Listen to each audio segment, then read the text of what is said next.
Kaugnay pa rin ang naging pag-atake sa Resorts World.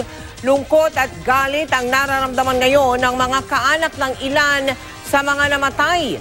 Hindi raw kasi agad na ilabas ang mga labi ng mga biktima ng mga puneraryang pinagdalhan sa kanila. Ang panawagan nila, tulong at katarungan. Nakatutok si Steve Dailisan. Napakabenduhan ako na yan. Hindi raw malaman ni Aling Feli kung saan huhugot ng lakas sa pagkamatay ng kanyang anak na si Marife Noguera, empleyado ng Resorts World Manila. Hirap daw silang tanggapin ang pangyayari lalo't halos di na makilala ang labi ni Marife. Si Marife ang bumubuhay sa 2 anak. Ang itsura ng mukha niya hindi siya maganda. Napakaganda ng anak ko na yan. Sana, yung kung pangangailangan ng apo ko, at yung justisya man para sa kanya, maibigay man lang. Napakabenduhan ako na yan. Wala akong masabi. Mabait na anak, mabait na kapatid, mabait sa magulang. Isa si Marife sa 13 empleyado ng Resorts World Manila na nasawi nang pumasok mag-isa sa hotel casino ang suspect na si Jesse Carlos nung Biyernes. Lahat ng nasawi namatay sa suffocation. Nakita silang magkakasama sa banyo at kwarto ng 2nd floor ng gusali kung saan nagsunog ang suspect pagpasok nito. Nangako ang pamunuan ng Resorts World Manila na tutulungan nila ang mga pamilya ng mga empleyadong nasawi mula sa trahedya. Magbibigay raw sila ng 1 million peso assistance bukod pa sa tulong sa burol at libing.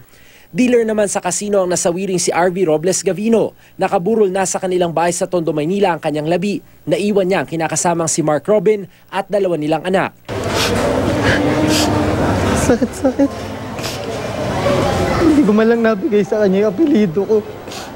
Yun na nga yung plano namin next year talaga dapat. Alam, paano pa kami kakasal? Wala na. 2 araw! Hindi nyo pinreserve! Tingnan niya, paano namin buburol ngayon yung bangkay namin? Ang bangkay naman ni BJ Pagsibiga na iuwi na sa kanyang bahay sa Bulacan matapos ang 2 araw sa punerarya. Kasabay ng pag-iinagpis ng kanyang pamilya ang galit sa puneraryang pinagdalhan sa kanyang labi. Sila na rin ang nagpaimbalsamo sa bangkay nito.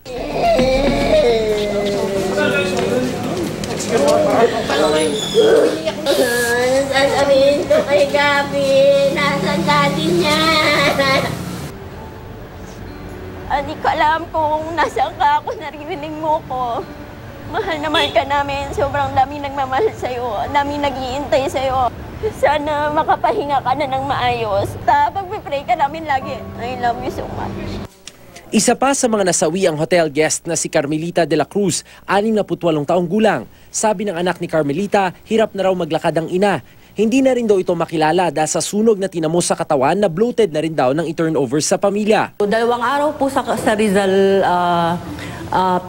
funeral homes, tapos po hindi nila inintindi. Yung pala hindi nila kayang asikasuhin. So hindi pa din nila nirelease yung mama ko. Kaya tapos nung binalikan nila, iba na po itsura. Kasi hindi nila preserve yung body.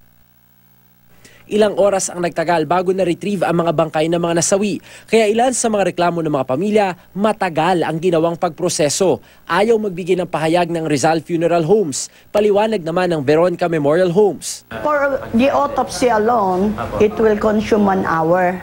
And then for the embalming of autopsied body, it will consume 2 hours. Kaya medyo matagal. And then considering you have to put makeup, dress, bait, especially yon ay namatay sa pagkasunog. Marami siyang aso sa katawan, maitim. So, we were trying our best kung pwede, malinis silang maigi. Nakalaga pa rin dito sa Veronica Funeral Homes ang labi ng gunman na si Jesse Carlos. Tapos na ang autopsy. Ang gusto sana ng kanyang mga kaanak, ma-cremate na agad ang labi. Pero hindi pa raw ito may sasakatuparan sa ngayon dahil hinihintay pa ang resulta ng DNA test. Natsyempuhan namin ang ama ng suspect sa punerarya pero humiling na sila ng privacy at pangunawa. Steve Dailisan, Nakatutok, 24 Oras.